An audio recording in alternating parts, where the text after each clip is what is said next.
aba basajja bajja kutuuka n'okurepinga abaana bammwe omu ku omu mumugira musiriwala gwe Kazimba Mugalu musajja ekintu ekyangu ennyo oŋŋamba otyo tegeka amatikkira ga Kabaka ga-3 mu 1 nga tetumanyi na gyali nkubiriza Abaganda mwenna Peter Mayiga waba ategese amatikkira ga-3 mu 1 wonna wagategese mugende mupamewo tegera. It was the pressure y'Abannayuganda yayimirira semwogere nati ogenda okusabira oli omubbi mpuuga kyatwala na musajja mu Lugwala nawandika ebbaluwa emigogo ng'esatu n'amunnyonnyola nti Papa Paulo w'ekitiibwa guno omwaka tutambulira ku kino ku bwerufu kino ne kino ogenda otuulira oyagala genda kusabira mubbi mpuuga Kabaka tali mu ggwanga ng'osirwa n'otugamba mb'oli matikkira ki nabagamba oyo Mayiga yafuuka dda Kabaka wa Buganda ne mulowooza nnimba yenye kati agenda kudda wali atandika otubuulira ki ti Kabaka yankubidde essimu n'abatumira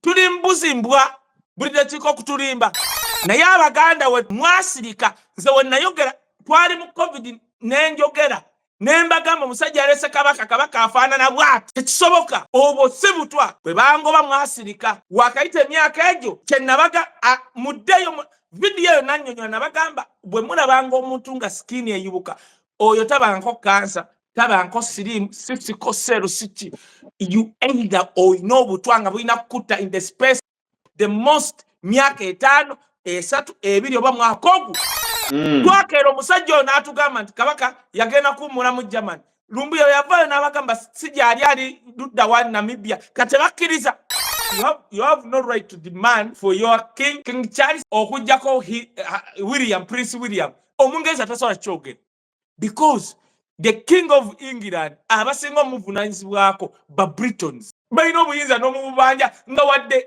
Prince Harry tannabanja nga wadde Mayiga we yakyogera netegera si Muganda tamanyi nnono Kabaka wa Buganda baffe ekijjoka kyandimutegeezezza baffe kati nze ninde sanga lya Mboga ali ku TikTok azina bend over ninde Najjinga ali ne mukyala wa Muhoozi abasonda ssente bamalozi kuŋŋaanya oli ali mu kusonda ssente ze kati gwe mba nninda mbu mmanje Kabaka.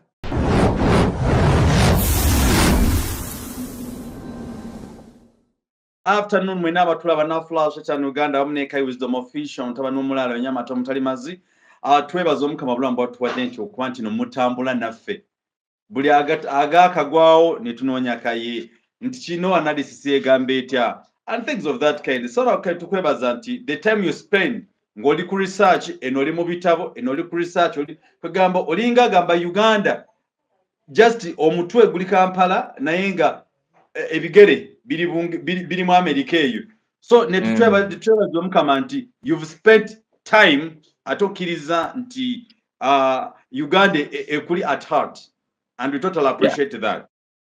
Yes. So nono senga tukwaniriza ku program ya Fiona ko lwaleero nga tulaba abataka bagenda boatinga nene twebuza Mayiga ali mmere ki ekyokubiri okimanyi nti jo babakwata wamalo bakwata ne tulowooza nti kale weewaawo kale bya bulijjo ne bataddeko to deport them national platform nayo police eri mu kutugamba tino kindly netaaga tukole kagamba sitegeera bwe biri ebintu bino kogo ngamba nti gwe Kakensa social and political analyst ebigenda maaso mu ggwanga obiraba otya gwe nga kinoomu.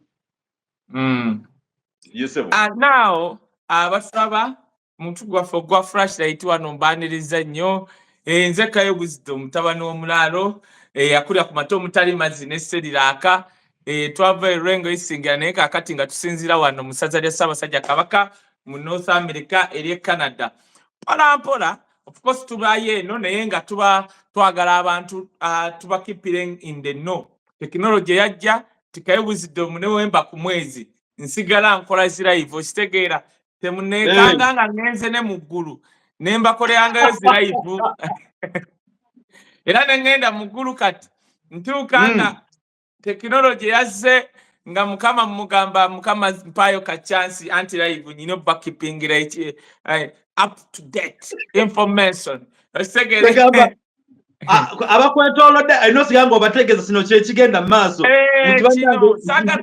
mbasagala muntu yeekwase Ostegere ekintu some Yeah. political and social analyst of course ate nkugaidinga n'omuntu naye tugenda mu bya mwoyo mba njagala keeping ende no ogende mu geyeena nga not by mistake naye nga weeyagalidde bw'oba osazeewo ogenda mu geyeena nga weeyagalidde ogamba naye mutuufu kaye yatugamba ekitegeera ekintu ekyo so we come here mwenna abatulaba abatera tugoberera here and there so Dr. tutandikiddewa Doctor okutandikira nange wansobedde kuba naye katugende first things first. Let us first have this the breaking news. Agafe galiko enfuufu. Agafe galiko enfuufu. Amawe bituuse ebintu tugenda tutandika okukola ennaku zino biri opposite. Kakati omusajja wadde bayita oba ankobo Charles Peter Mayiga kamala byonna. Charles Peter Mayiga kamalawo byonna. Paka Buganda osi anko wange tukyagumiikiriza obusiru bwa kojja wange Kashumba saagala ate ogatteko oli amalawo byonna nyamba tusigaze obusiru bwaffe obwa Frank Kashumba agendako ebisiraani byonna ebyekika naye ate otugattako ate kamalawo byonna wa Buganda muganda wange totukuba naffe sife tuba twakola ki Katonda ye gwokimanyi nti kati baganda ba Peter Mayiga bonna beekwese tosobola nakulabako wadde n'omu teri wadde n'omu asobola kuvaayo n'abaga bannaye ndi Buganda Peter Mayiga ani ng'avaayo kati essaawa zino oli omusajja yefaanana yekka actually muganda we yekka Uganda gwe tulabako muganda we yekka gwe tulabako ewa Charles Peter Mayiga ye Museveni yekka gwe tulaba era bali babiri bokka Museveni ye mukulu Mayiga yamuddako n'ekyokubiri okimanyi bali mu kutegeka amatikira ga Ssaabasajja Kabaka nga 31 guno omwezi naye gwe bagategekera taliiwo naye nga bagatadde mu church eya Protestant Church ajukira gwe bayita Archbishop Kazimba Mugalu kanaye mukyusiza takyazimba azimbulula Mugalu bingako bategesa nga 31 nkubiriza abaganda mwenna Peter Mayiga waaba ategese amatikkira ga 31 wonna waagategese mugende mupamewo era oyo Mugalu Kazimba Mugalu bannayuganda na buli muganda yenna ali eyo Charles Peter Mayiga bw'aba ategese gundi amatikkira ga Ssaabasajja Kabaka aga 31 neweebeeka kanisa ye Namirembe mugende mugipamemu mwenna mwambale bulungi mutuuke muyingire bwe muyingira mupame mugipamemu n'oyo Mugalu asiriwale ategere mbabuulidde bayira waati oyo Mugalu omugjamu eyo gundi mugenda kwesiba ezo bbiri nze mbabuulidde oyo gundi Kazimba mbabuulire ebyeddala azimbulula Buganda kakati nkubuulidde era ky'oba olaba yabadde alina okulagana ne Kazimba why buli muntu yenna eyo Church of Uganda Kazimba oyo mulaba yenna alinga alina ensonyi bw'ati ati I mean you better move with the other guy eyayonoona ne yeenenya abakazimba bakolagana ne Museveni gwe lindako Church House sente bwe bali zimbuuza gwemanyi sente etambulawo okuva mu gavumenti ng'egiraawo abo abasajja balidde sente nga bebeefuula ab'omwoyo nkubiriza buli munnayuganda ayagala Obuganda omuganda kwata yambala ekkanzu ogende Namirembe we bagaana okuyingira mu church muyimirire wabweru ku lunaku oŋambya 31 mutuuke wali nga Peter Mayiga ategese amatikkira ga Kabaka ga 31 mwenna mweyambule mupame mu compound mugipamemu oba muyingira mu church mupamemu because bano abasajja mutaakole bintu ebyo bagenda bamanyiira ne wabula abaganda mwenna ne mubanga abasiru mukkirize Mayiga bazanyirako ne Museveni obalinnyako mwe mutuuse mugende mupame weba Namirembe Mugalunga ya ategese Namirembe mugende mupame mu compound abaganda mwambale bulungi temwekalakaasa mutuuke walinga muyimba ekitiibwa kya Buganda mugere mugambe nti no mu dakiika 5 4 3 2 mweyambule mupame mu compound mupameewo oyo Mugalu ategeere n'oyo Mayiga abaganda bwe mutaakola bintu bino Mayiga agenda bakuba agenda kambabuulire Buganda egenda kuggwaawo nze babuulidde mugenda kulaba omusajja azimbye amasiro emyaka 15 UN yamuwa ssente buli kitongole kyamuwa ssente teyagala gaddewo. Mubadde mutye mmwe bantu mmwe? Amasiro ge baatugamba emyaka 3 tugenda mu 15 tuli ku kintu kimu. Abaganda mwenna gye muli Peter Mayiga waba ategese nti ng'akedde n'agamba mbu agenda tegeka simanya amatikkira ga Kabaka gasatu mu olumu nga Kabaka ali Namibia tetumayine waali asobola okubanga mufu. Mwe bantu mmwe Abaganda kasita mukkiriza omusajja ono n'ateekanga mwenna musimayiringa mukola bwe bagenda bapamako nga tebannabapamako mugende mupame mu ekereziya ya Mukazimba Mugalu mugipamemu mupame mbabuulidde. Peter Mayiga waaba asobola okutegeka amatikkira ga Kabaka nga tetumanyi Kabaka waali. Kwolwo olunaku buli Muganda atambule ng'ajja ayambadde ekkanzu we bagaana okuyingira mu kkanisa sirika mwekuŋŋaanya Abaganda nga 2-3 mu kafubo kubanga buli omu anaapama eri emabbali tebijja tegeera mwekuŋŋaanye nga 3 bwe muti mwenna muteekewo emiwumbo mutegeere. If you don't do this Museveni agenda bakuba mu Abaganda bamale nawo ng'akozesa bano bampuuga bagundi Bamayiga. Mbabuulira if you don't bwe mutafuuka violent mu ngeri yammwe temusobola kwekalakasana kugenda ku nguudo. Buli kimu temusobola kikola n'okupama ku baleme mwe Baganda mmwe okupama obupami beewaka ng'olidde empuuta teekamu ebinyeebwa teekamu n'enseenene oteekemu ne yogati ogende Namirembe nga Mugalu Archbishop simanyi Bishop Mugalu ali wali opamira omuwumbo guunye paka ku otaali. Mwe Abaganda we mutaasiriwale mwe mugenda kukoma kwogera ku Banyarwanda buli omu abamanyidde mwenna musiriwala busiriwalizi. Gasumba abavuma abawemula bano babawemula bemwayamba babawemula n'Abaganda bamwe babawemula basajja mivule n'abavuma buli muntu yenna abavuma mpuuga ababba gamba buli mukulembeze wammwe Museveni abamukoseza babakozesa okuvuma Bobi Wine Kyagulanyi ne Kabaka wammwe ali Namibia mbu Mayiga ategeka amatikkira ga 3 mu olumu mugende mupamire mupame ekiwunyo kigendeko n'ewakayuwa kiva ewakayuwa kikirire Lubaga kitambule paka Nakasero wa Museveni. Buli Muganda yenna ali e Kampala genda oli woba tolyanko mutoninyira lya mutoninyira empuuta eri oli akabeto teekamu ebinyeebwa ebijanjaalo enseenene siba olubuto biri awo ekiraawo sanga 5 ku makya ng'oli Namirembe mubanga 10 emiwumbo 10 mupamaawo n'abalala bapame wali mugende mwenna mupamewo mupame mwe Baganda mwe mutesi abakyoli n'abalango bali batwala ettaka lyabwe ne bagamba buli muwala yenna omukyoli yajja yeeyambudde. Mwe Abaganda muli emutudde beeyambula n'amabeere ne bagateeka wabwe beeyambula ne beezulunga mu ttaka budongoto bakuŋŋaanya buli muwala na buli mukazi ne beeyambula. Museveni ng'aleese abantu oba yabajja Rwanda oba yabajja mweri 23 nga batutte ettaka lyabwe. Mwe Abaganda we munaasiriwala ne musiri ati muyina empisa bagenda kukozesa bampuuga bagenda kukozesa Bamayiga musaanewo muge ate kanbabuulire bwe munaasirika nga mulowooza nti buli kintu kyonna mukirekedde Wisdom batulwanirira Bobi Wine batulwanira manti mwe ate bagenda bonyaabonya abaana bammwe bubi nnyo nga buli balaba omwana w'Omuganda bamubonyaabonya mujja muzanyisa oyo omusajja anti mwamwereeta ne mumutuma ne Katongole. Gwomanyi nti waliwo omutaka yatuuma Museveni Katongole oyo omutaka yeekweka dda naye nga waali asaana okuba nga baamutwala ddaka bamuteekamu omuguwa. Gwe oli mutaka waawo atalinaako mpooza Buganda zaalisobola kukulaga nti ono omusajja ono mujja na nnyina zze basaanyaawo mutaka waawo ataliiko mpooza Buganda.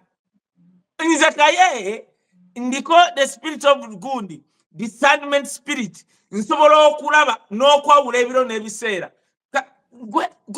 Gwolowooza pe twadduka eri Museveni twamutulinanga bwe tuti Katonda n'agamba oyo ayambadde irizi 10 oyo alina emisala 2 nga babeera ali bayimba ekiribeera mu ggulu nga tewali wadde mwoyo n'ogugukkanoga ne tudduka emisinde twadduka tuti era buli pasita agenda mbwali mu setawusi asaba mumusaasira obusamizi obuli wali n'emizimu egiri wali gwamanye obuwangwa obuli wansi gwaga amaka kati buli muganda yenna ogenda kusiriwala bw'osiriwala nti Mayiga ategese amatikkira ga Kabaka agasatu mu olumu n'osigala nga weegatta ne mukazi wo Mukama akunenye buli muzimu gwa Buganda gukunyiga ebyo ebitundu by'ekyama nga Mayiga Kabaka tomanyi na gyali mbu weegatta na mukazi wo Kabaka tamanyi mwe bannaye kambabuulire buli muganda yenna gyali actually abaganda abali e Nakasongola Luweero abatasobola kujja Namirembe kwolwo mwambala amakanzu mugende ku church yonna ya Protestant mupamaawo Kazimba Mugalu ategeere ate Kabaka ali eri bamutuga ndowooza nadda yafadda mumuli what are you celebrating anyway kiki ekyo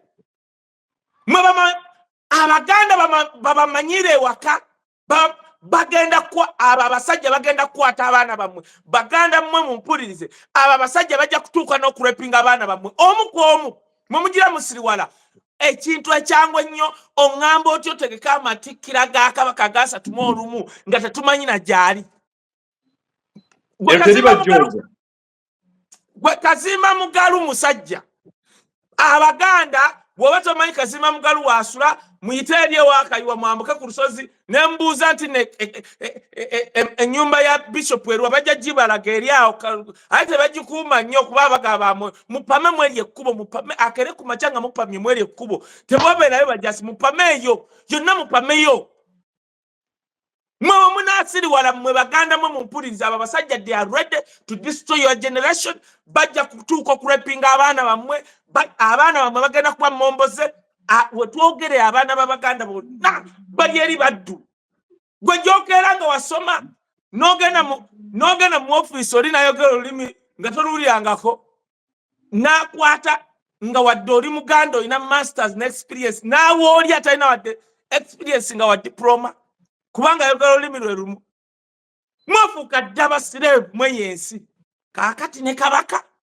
mwe mugira bawisdom boogere papa bweni gye bali batwani mugenda kufuuka momboze ono Peter Mayiga mwalaba abali abasajja noonya nalaba wano oyo Mayiga yagenda okugula simanye emipiira wajabika abantu ne bayimba mu kisaawa abajja twagala Kabaka twagala kati be babaganda mukyategeka emikolo mu Buganda kati mutubulya Kabaka waali ne mutegeka emikolo ne tujja tusinike oya tonda wange kaisokulabe omanyi bano baniga balina ekintu kye balowooza nti nno tuli mbuzi okimanyi nti nno bafuna akasente mu gavumenti kati bakagabana ne church ne Mayiga n'afunako ne bagamba engabana accountability ebeewo oyo Mugalu mugende mu mubuuze zonna scandal lwakwafa abamu twasirika dda oyo Kazimba Mugalu diru ezayitawo ku church house na biki na byonna ebigenda maaso everyone knows the only church ekyayimiriddewo panawo akatonotono dati Lubwaga church yokka kyovola Archbishop Lwanga balina omugjawo ositegeera it was the pressure y'Abannayuganda yayimirira semwogere n'ati ogenda okusabira oli omubbi Mpuuga kyatwala na musajja mu Lugwala nawandika ebbaluwa emigogo ng'esatu n'amunnyonnyola nti Papa Paulo w'ekitiibwa guno omwaka tutambulira ku kino ku bwerufu kino ne kino ogenda otuulira oyagala genda kusabira mubbi Mpuuga n'atya n'atindikayo simanyi obaani yasindika Monsignori bagaye Monsignori kati Monsignori agenda akola eki Monsignori alina kuba mu bafaaza usegera ekintu ekyo kati naye ensonyi zamukwata mwe bantu mmwe kambabuulire abaganda bwe mutaaveeyo ne mulowooza nti Lumbuye atulwanirira ebyo kati omanyi Lumbuye gyali banaye Lumbuye yayogera Lumbuye wamala okwogera va mu matama tosoba kati kyogamba n'okupama upamisolo okulema Nina Mayiga anti oŋŋambye 3 buli muntu yenna yagala Obuganda bakayaba kulidde mu Buganda simanyi taatawo bakojjawo Muganda olina akakwate ku Buganda oba oli mu kyoli nga wakulya mu Buganda ozimbye mu Buganda kwolwo ekiro genda olye empuuta olye emberenge nywa obuugi kuŋŋaanya nanzanya olubuto lwo tomire eddagala yambala bulungi nnyo ogende Namirembe kwolwo olunaku gundi Mayiga lwategese kabaka tali mu ggwanga ng'osirwa n'otugamba mb'oli Matikkira ki nabagamba oyo Mayiga yafuuka dda kabaka wa Buganda ne mulowooza nnimba yenye kati agenda kudda wali atandika otubuulira ki ti kabaka yankubidde essimu n'abatumira tuli mbuzi mbwa buli dakiika okutulimba kabaka yabatumidde emirimu gye mirimu ki watugamba yalwala alagye nembayo ne mbagamba oyo I am a son of a specialized doctor nange kenyini nga nyina alagye nenkugamba gundi nasoma ku bulwadde bw'alagye bwonna mbugina mbumanyi nakola video mu COVID ne mungoba ku BBS nga nze nali manyi TV na ya kabaka ne mungoba ne ku CBS nga tebanagobako Bob Wine tebanagobako mufumbiro basooka gobako nze nga nyinyonnyodde ekyangobya ku defendinga ndwadde ya kabaka nti osi alagye ne nyinyonnyola abantu nti bannange gwe gundi oyagala nkulabe ku ddagala lya alagye lyennyini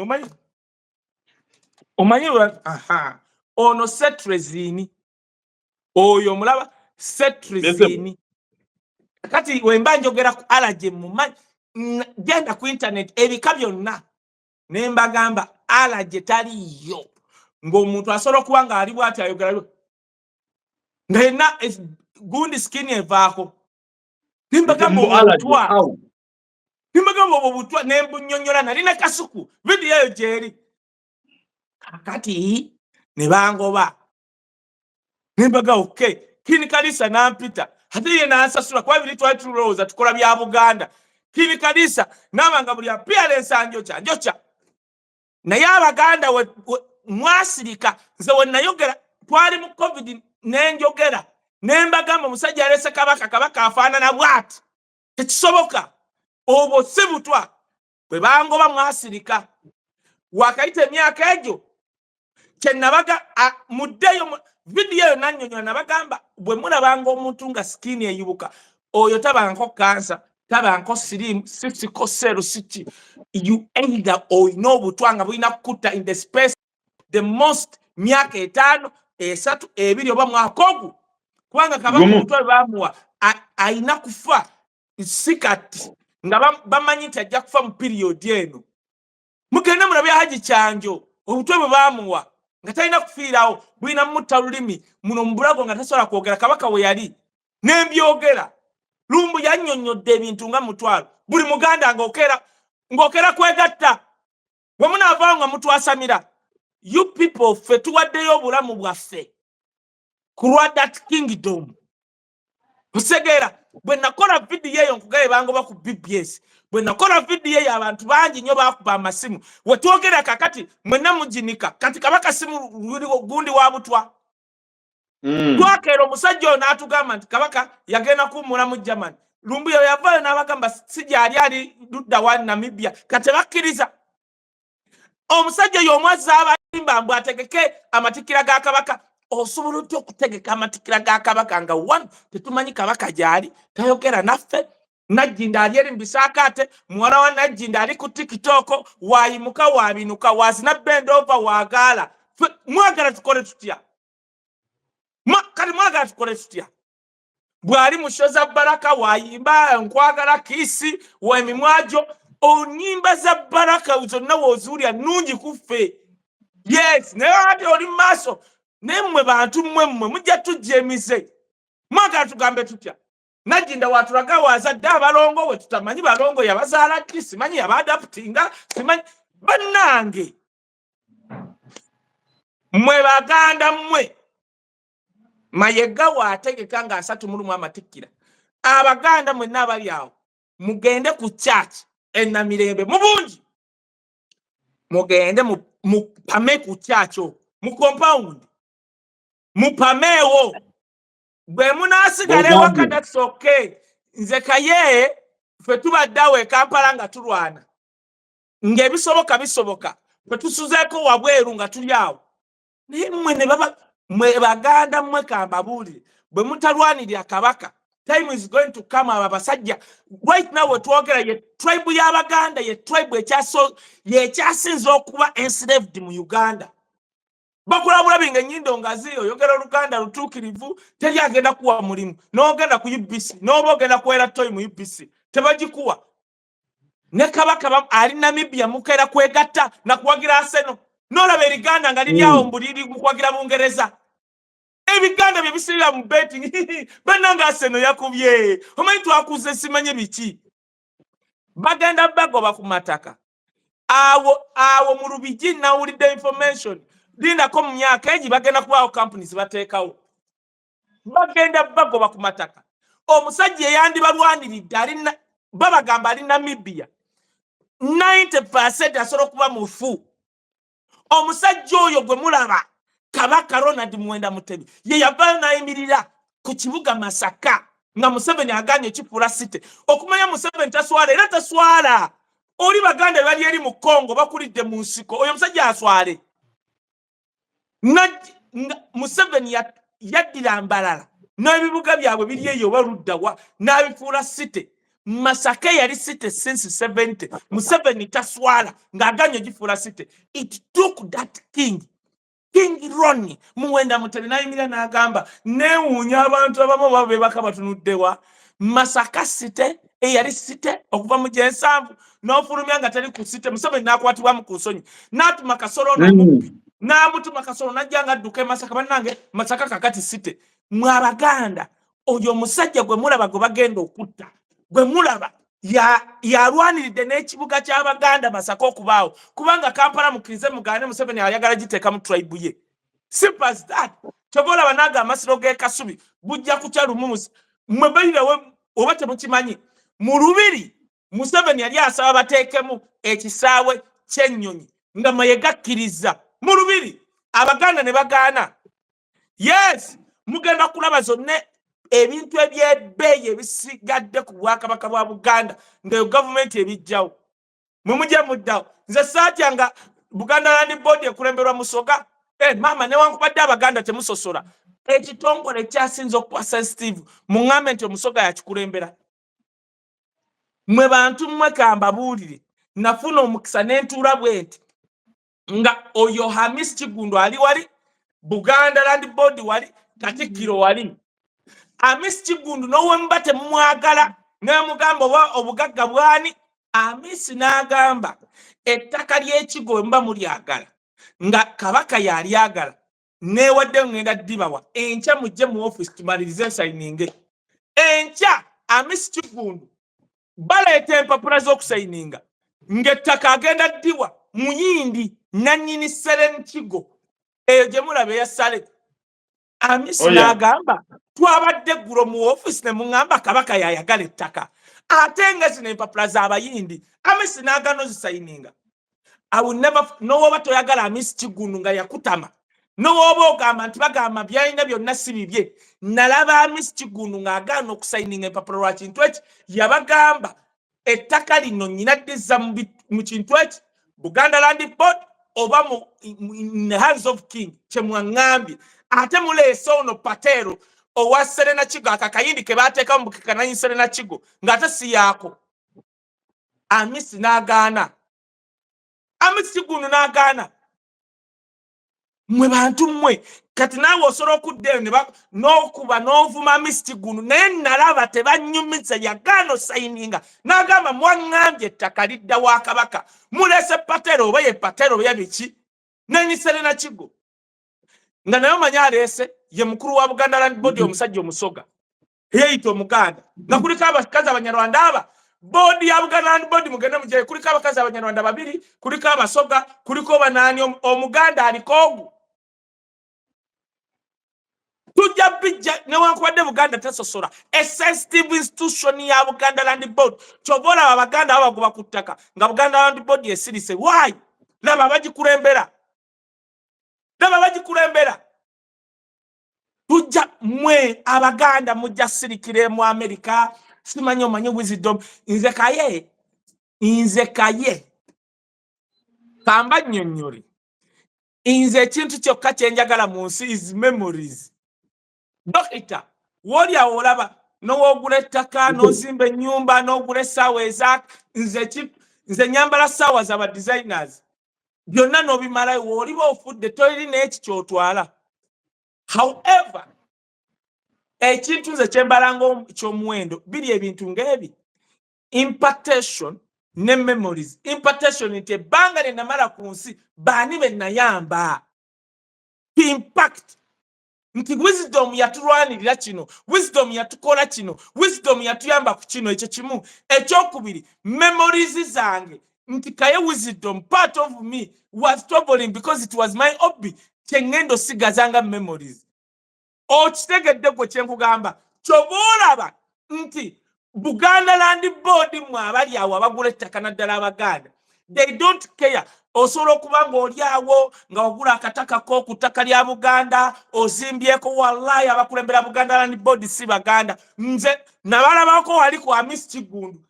Amisi Kigundu ye nayini eyo Nakivubo yatuula wali Buganda Land Board wali Bakatikkiro wali nga bakaani ettaka ly'Esserera Kigwe mba mwawulyako ku story nemba yokiinyo okumanya nafuna omukisa Kigundu n'agamba bwe liba ttaka lya Kabaka ngenda ddiza n'abagamba mujje enkeera. Amisi n'agamba n'abakamera ffenna nga weetuli n'agamba ettaka ngenda ddiza Kabaka nti mmwe enkeera bajja.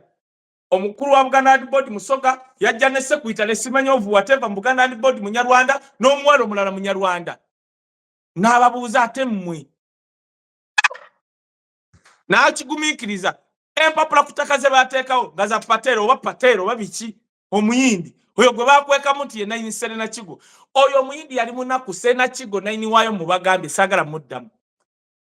Ffe tukola bye tukola mumpulize bannayuganda kubanga tubalwaniridde mweyo saga nayimirira ne mbagamba ettaka lisigala mu mikono gy'Omuganda gwendabako Amisi terijja kgenda eri kuba mutulimba si lya Kabaka.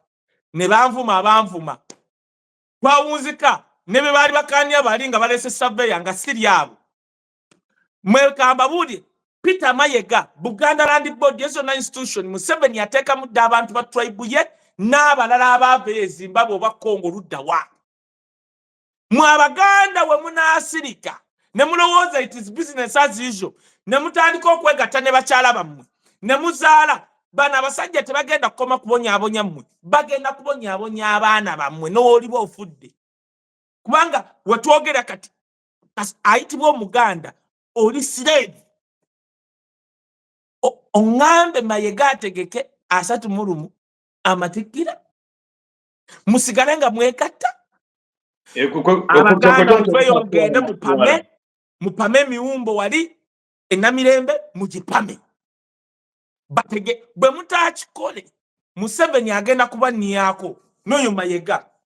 Mbalayirya nga ndi wano Mayega yafuuka dda Kabaka wa Buganda yasalawo naye nga bambagamba simanyi Murundi abamu bagamba simanyi mu Congo abantu gamba simanyi mu Tanzania naye nga whatever it may. But the most important thing is ono yeyisanga omusezi omanyi agule suwani nti agenda kulirako omuntu tenafuna na mulambo kakati tugeze bali mutege kakabaga kano kai katugeze nti birthday yo ya leero kati tugeze nti birthday ya Mayiga echa sawa 8 ngembageze saako naye zigenza okwera sawa 3 kumacha Mayiga nga mulwadde ne bamutwala ku kitanda muba mugenda kusala gamba DJ kuba kayimba ka Palaso happy birthday because of you no gamba mulindeko afudde ogenda gamba Chelsea baga kutegekera mutanda akabagako singa emikolo gigenda maaso finally natugamba banange mulindeko wala gataliko nfuufu akisizo omukono ogenda gamba Chelsea obo banga toli musezi mwe dokita uliriza byenkugamba twabagamba luli ku state ya Kabaka gyalimu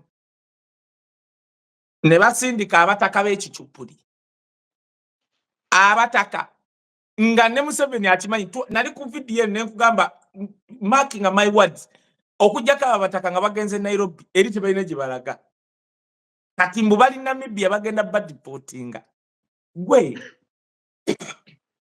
ne bazanyidde ku Baganda tekyali Muganda oba alina magezi mwe kambabuulire their countries as Africa ensi za Africa ziringa 3 oba 2 ezisobola okugamba nti zikutte omuntu zimudipotinge okitegeera wano esooka South Africa bakukwata ne bakudipotinga ewammwe Egypt ekudipotinga Morocco ekudipotinga kubanga ezo ensi obulamu obweyagaza gye buli obusinga ku nsi za Africa endala okibira kye ngamba now ensi za Africa zikolagana na state president yali e Namibia tolowooza nti byakola ku kabaka wa Buganda Museveni wa mugamba olowooza asobola okuwulira gwe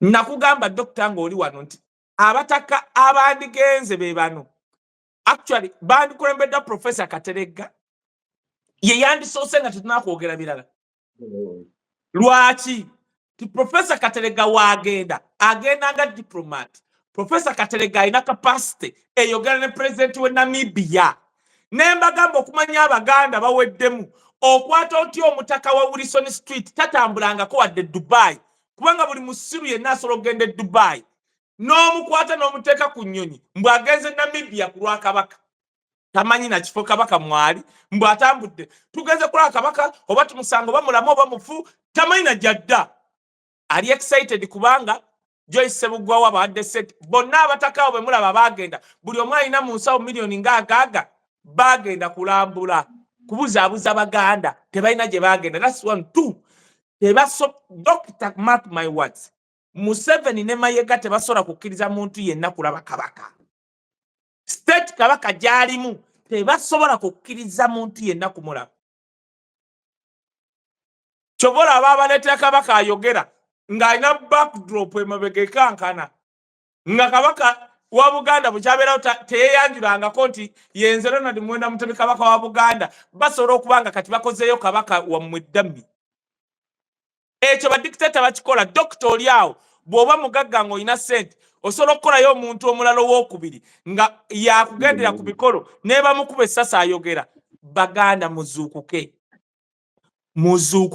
kaakati eyo babaleetedde ne story enfu etaliyo buli mutaka yagenze singa kisoboka Abaganda balya mukwate emigo mubakube mubabuuze mwabadde ludda mugenda kulaba nga abataka abo abagenze bonna abasinga babadde mu hoteri nga banyampa nga tebalina bagenda kukola bubaddi nga tebalina nga bali mu bubaddi dokita nsi ki mu Afirika ng'ovudde gy'ovudde gwe n'okwata ekkubo okay nkwata atya ekkubo ogende Nairobi nga simanyi wendaga simanyi address simanyi kinentuuka e Nairobi nengamba banaye ndi wano nzize kunoonya dokita aheebwa nga simanyi na wentandikira bali mu bubaddi bwa Museveni ne Joyce Sebugwawo ne Peter Mayiga baagala distraction lwakwanga eganye okutoolayo nkiddamu buli Muganda waalinywera tusobola okuba nga twogera nga kabaka wa Buganda yafadda nga yafadda we twogera tusobola okuba nga twogera ng'omusajja mbabuulya nga yafadda mu ebyo by'okubaddi nga banoonyanga bagamba nga yakisa omukono ate tubyogere nga abasinga okubeera awo si Baganda twabitegeera bano abitegeera nti akisiza omukono basobola okugamba nti omukono gwagujje ku kisambi kino n'aguteeka ku kirala tulina bagamba ebibategeera abamanye nono olaba Peter Mayiga yavaayo n'agamba n'olaba omuntu kabaka gwatazaala nga naye ali ku social media agamba twagala kabaka waffe gwe abaana ba kabaka tebannamusabanga gw'omusaba nentegeera nze kwolwo nategeera nti Peter Mayiga tasobola kuba Muganda kwolwo nategeera nennaaba munga nengamba tulina Katikkiro atabanko Muganda alabika mu Zimbabwe sanga lyali ku TikTok azina bend over ye asobola okubanga abanja kitaawe inze I have all the constitutional right okubanja kabaka Mayiga takimanyi tajawula wakati wa taata na kabaka that's 1 2 Mayiga nga tamanyi ti kabaka wa Buganda aba baffe kitaffe tola abantu nga bagamba bamuyita baffe Dokita Kabaka Buganda tumita baffe. Era we kiri. Toba akona vunanzibwa na bawo. Mayiga nga tabimanyi. Kuba yava Burundi nange simanyi. Kati takimanyi yayimirira bwati n'atuvuma. Nti tubanje tutya Kabaka nga tetuli baana be. We nategera nti Mayiga si Muganda. You cannot be a Muganda. Noyogera kintu ekyo. No Mungereza tasobola kigaba Mungereza nti you have no right to demand for your King Charles okujjako Prince William. Omungereza tasobola kyogera. Because the King of England abasinga omuvunanyizibwako ba Britons.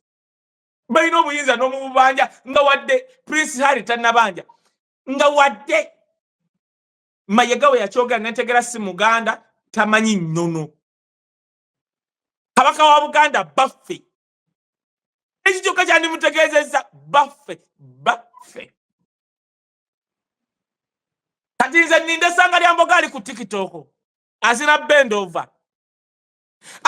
Ninde Najjinga ali ne mukyala wa Muhoozi abasonda sente. Bamalozi kuŋŋaanya.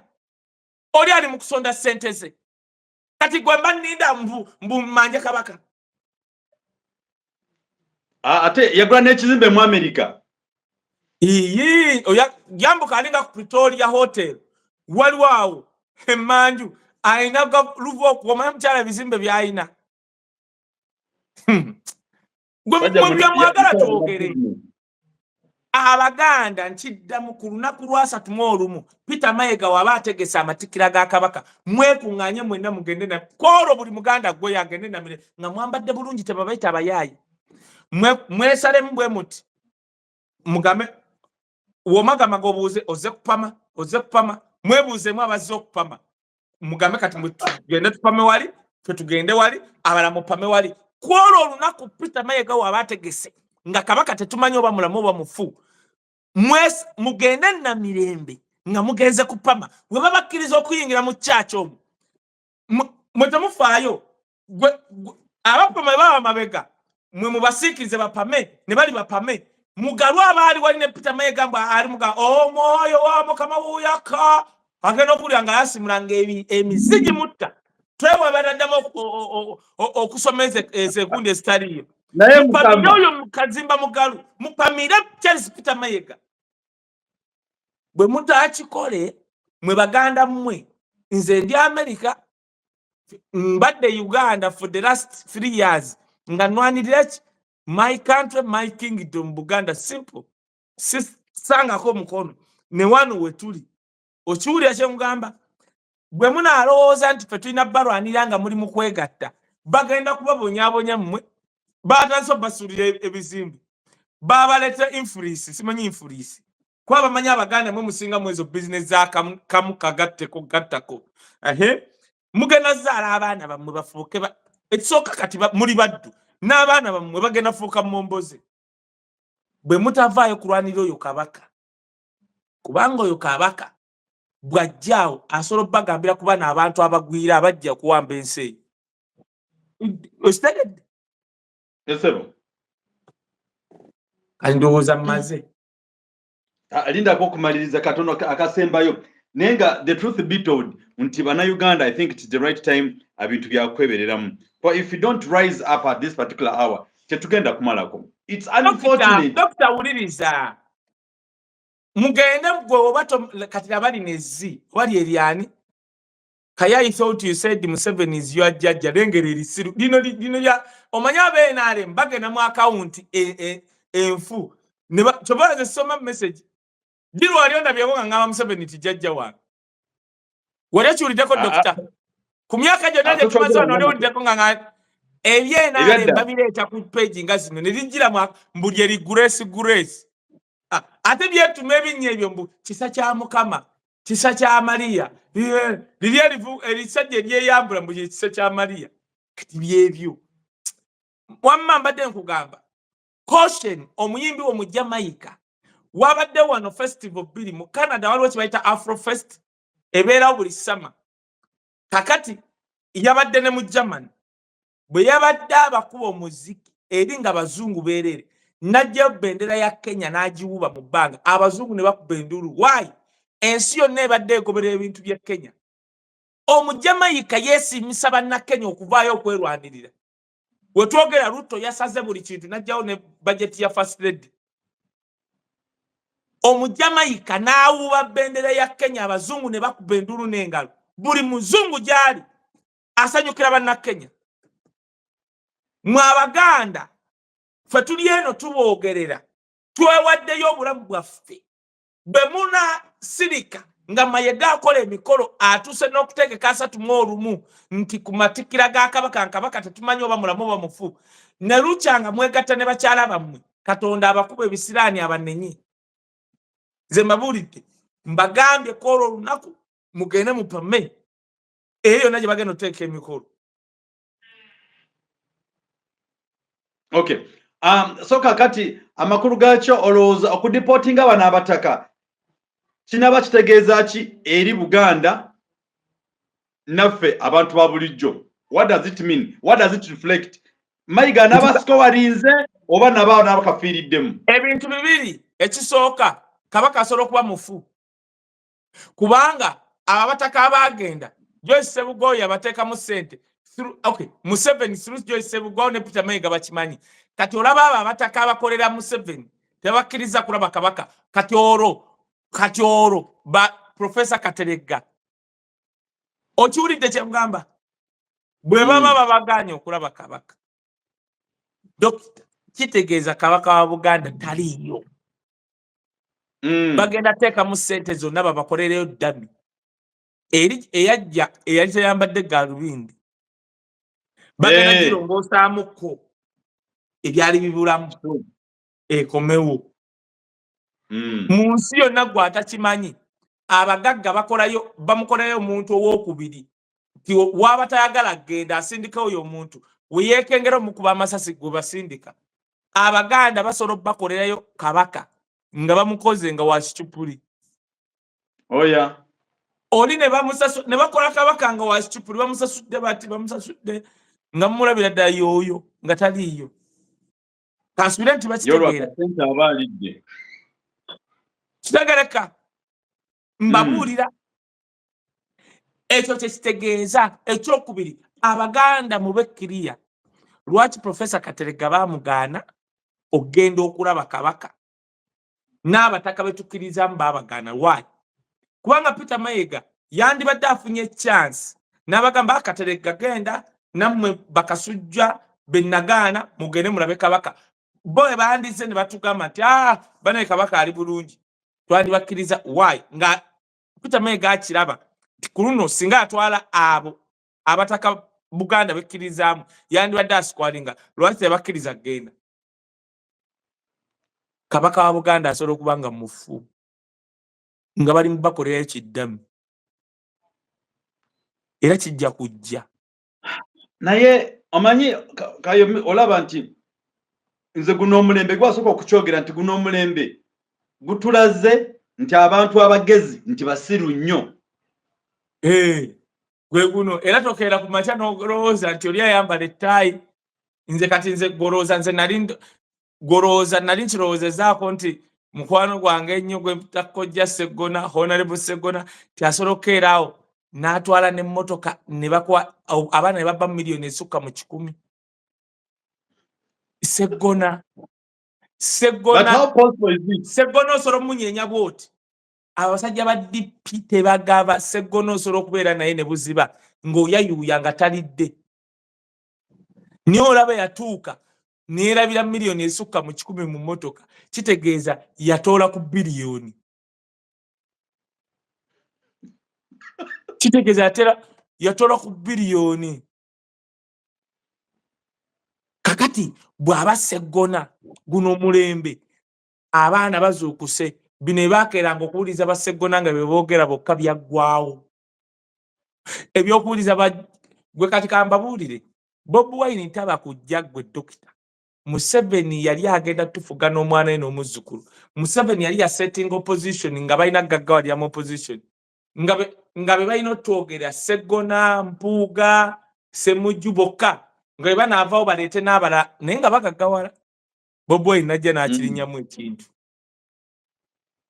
okiwulira kati twetegeerera tulinga abavubuka b'e Kenya twetegeerera Museveni tumutwala we tumwagala kati oyo kabaka we baba bamuwa obutwa abatuddemu bwe guba mulambo bagunoonya we baguteeka gukyagaanyi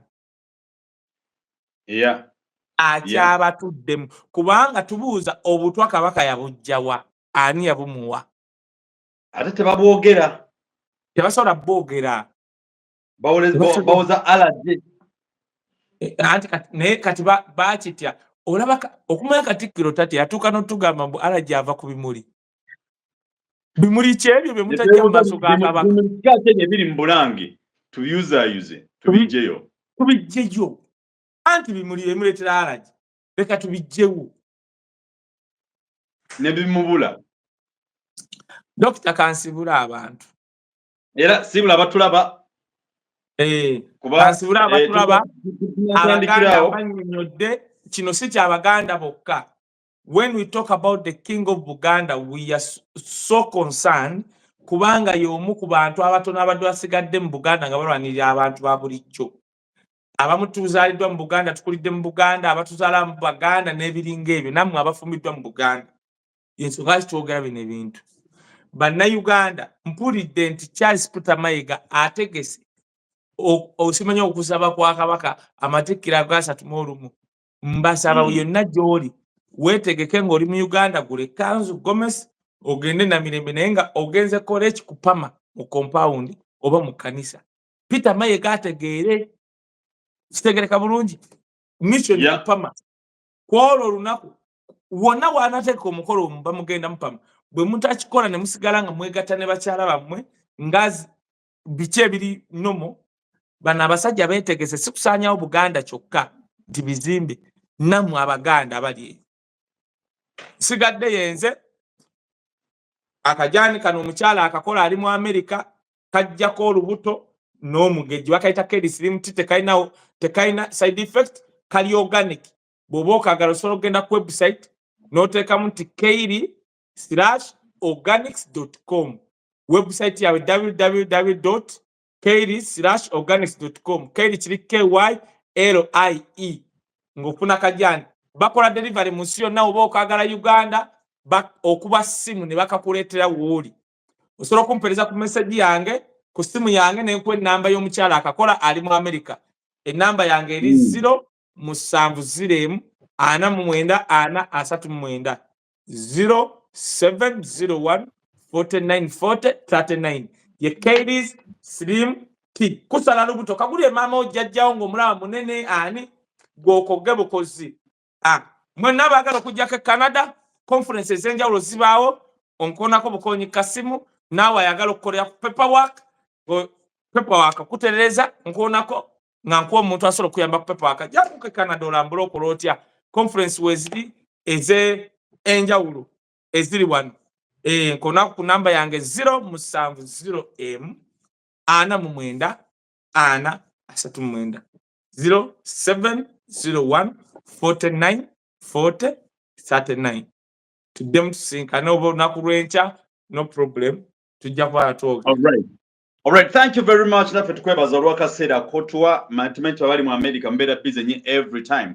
Era bw'oba tufikizaako ssaawa emu oba dakiika 4-3 oba okoze kyamaanyi nnyo omanye eddoboozi lyo diina abantu tebasigala kye kimu. Era nkimanyi nti nno nga Bayibuli yagamba nti nalina amatu awulira alina amaaso alabe kiki omwoyo wa Mukama ky'abatubuulidde mu kaseera ako. So n'olw'ensonga nze nkubiriza Bannayuganda bonna wherever you are ebyadda nababanga yenze nga alina birthday yange enkeera nenfunamu ekirwadde tosobola kuposponinga tosaga n'omukolo mu maaso either mugwongerayo oba mubigirako ddala gyetumanyi nti okwolwo twamiisinga. So tetujja kukkiriza omukulu ono w'ekitiibwa Charles Peter Mayiga kamalawo byonna si kamala byonna kamalawo byonna nti asigale nga ayina bwato. With me, I condemn his thoughts and actions against Uganda Kingdom. I don't actually kachimanyi ffe tuli bachwezi vako natwesibako abachwezi ono niga ono Museveni wamba atwesibako tabangako muchwezi atule ebijjajja gye bamuzika ebigundi nga 8. We are the original bachwezi. You know where he come from. Manyi jajja ojajja owajjajja ne jjajja wa jjajja ne jjajja gwe n'essaawa zino mbamanyi mugambeko mukulu Museveni yatubulire bajjajja be basatu mu Uganda. So what I'm trying to mean, if Mr. Museveni himself can't come out nagamba bannange ekimala kimala abannayuganda si bamativu ku mbeera egenda wano mu maaso. Please Charles Peter Mayiga dalika abantu baleke bakole ebyo be baagala omutanda asobole okulayika, but if they don't add their voice we totally don't.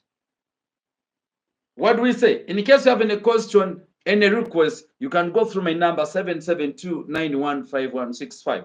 That's the MTN line, all 0759-915165. Bino tubyogera kuba twetaaga tusigale mu mirembe. I believe singa omutanda akisa omukono mu kaseera kano mwabali mu regime Buganda is the biggest population gye tuli mu ggwanga. Tume tugenda kulyawo emmere nga tugenda ko tulina okukola. So tulina okulwanyisa kino ekintu ng'embeteza tenaba kubaawo. We have to do all this before the disaster happens. We must be disaster prepared people to make sure that everything can be at its own pace. And if we don't do this, we are in a total menace. For the good of my country and the Uganda Kingdom at large, we wish you a very lovely evening. See you when you see us next.